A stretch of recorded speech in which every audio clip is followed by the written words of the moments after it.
Atención, esta es la parte 3 de una serie de vídeos sobre la historia de Cartago. Para tener contexto, os recomiendo primero ver la parte 1 y la parte 2.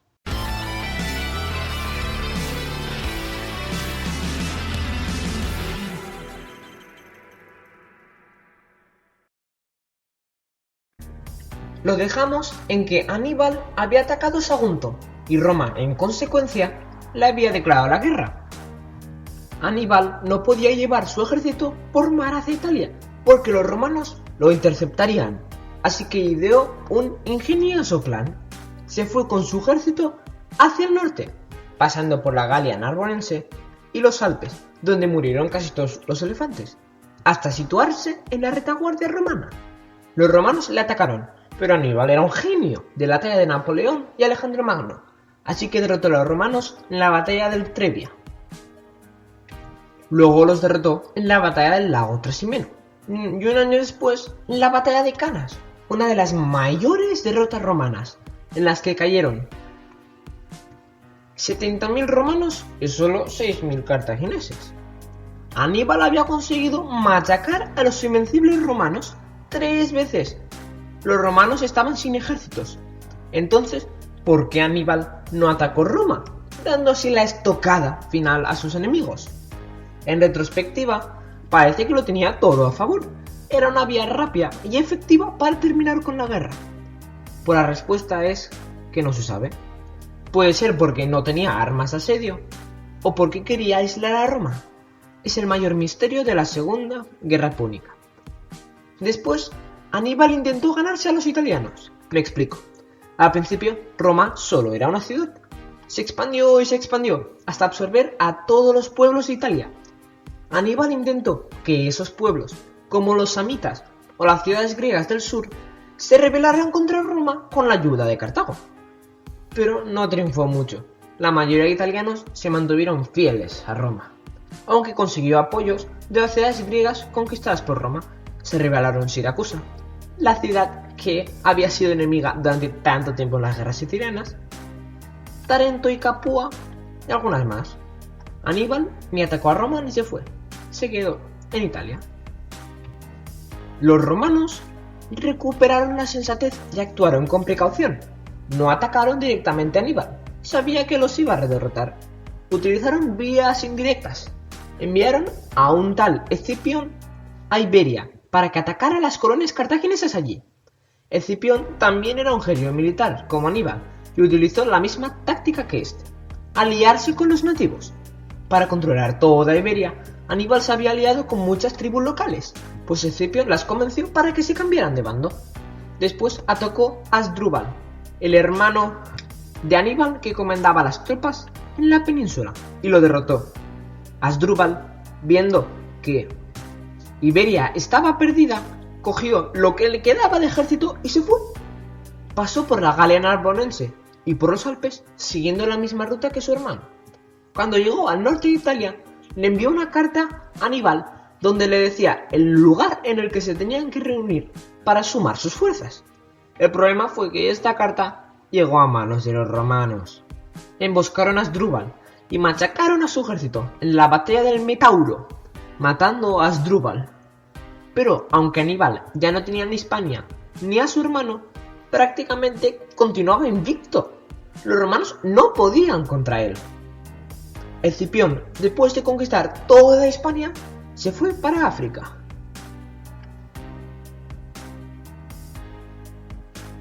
Amenazando la misma Cartago.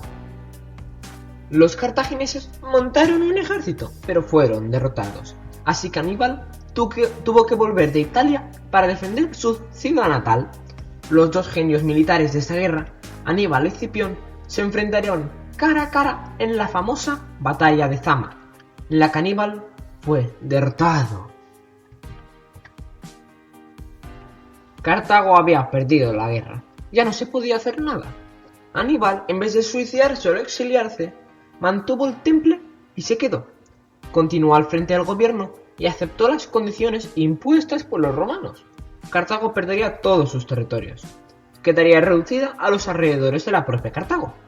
Además, debería pagar muchísimo dinero y no podría declarar la guerra a nadie sin el permiso romano. Cartago había perdido el control sobre su política exterior. Aunque Cartago conservó la independencia, perdió todo su imperio, pasando de ser una gran potencia a un segundo plano. En cambio, Roma se hizo con el control del Mediterráneo occidental, pasando a ser la mayor potencia de su época.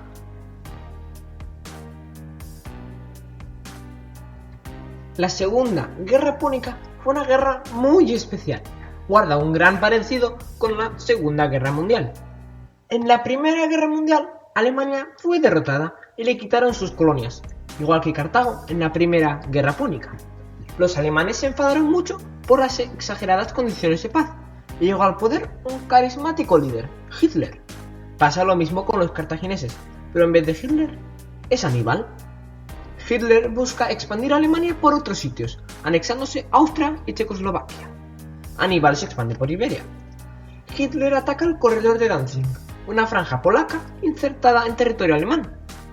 Aníbal ataca Sagunto, insertada en territorio cartaginés. Francia y Gran Bretaña atacan Alemania porque estaban aliados con Polonia. Roma ataca Cartago porque Sagunto era su aliado. Estalla la Segunda Guerra Mundial, en la que Hitler está a punto de vencer, pero es derrotado. Y Alemania deja de ser una potencia. Estalla la Segunda Guerra Púnica, en la que Aníbal está a punto de vencer, pero es derrotado. Y Cartago deja de ser una potencia. Es todo igual. Otro aspecto a destacar de esta guerra es cómo se venció. Aníbal, en vez de atacar directamente a Roma, utilizó una aproximación indirecta por Iberia, la Galia y los Alpes. Para conseguir el efecto sorpresa, los romanos hicieron igual. En vez de ir hacia Cartago, atacaron Hispania. Y después, en vez de enfrentarse con Aníbal cara a cara en suelo italiano, Escipión se fue a Cartago. Y ya después vino Aníbal. En una guerra normal, los ejércitos cartagineses hubieran ido en línea recta hacia Roma y los romanos hacia Cartago. La lucha hubiera sido en Sicilia, en el sur de Italia o en África. Así fue la Primera Guerra Púnica, pero los comandantes de la Segunda Guerra Púnica eran dos genios. No se limitaron a ese soso ataque y dieron complejas y efectivas maniobras que casi dan la victoria a Aníbal y se la dieron a Escipión.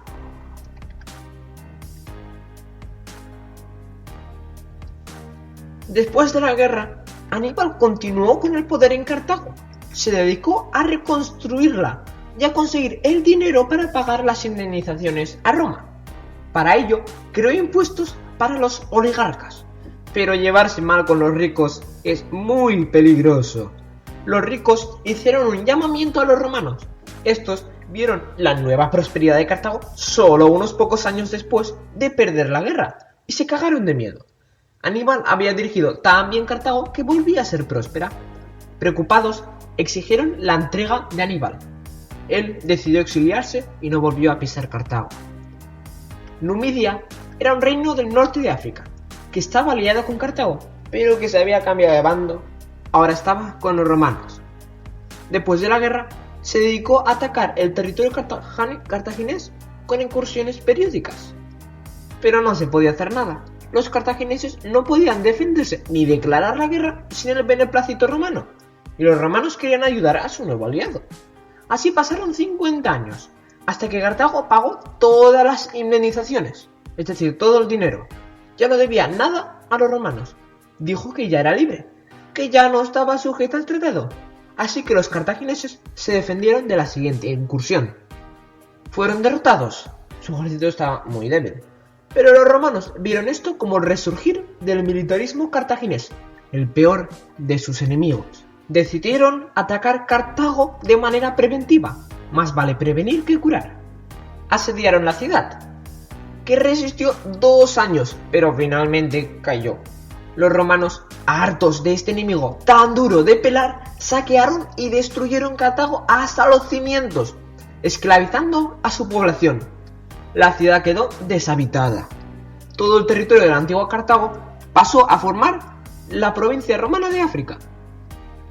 Siglos después, Augusto, el primer emperador, refundó Cartago, convirtiéndola en la capital de la provincia. Pero no era la antigua Cartago, era simplemente una colonia romana más, habitada por romanos, no por cartagineses. Hemos visto la historia de esta otrora poderosa ciudad, que fue la mayor amenaza de Roma. Creó un gran imperio que abarcó todo el Mediterráneo occidental. Tuvo la marina más poderosa de la época, con sus temidos espolones. Y luego un impresionante ejército dirigido por Aníbal, general de la talla de Napoleón o Alejandro Magno. Espero que os haya gustado y gracias por ver.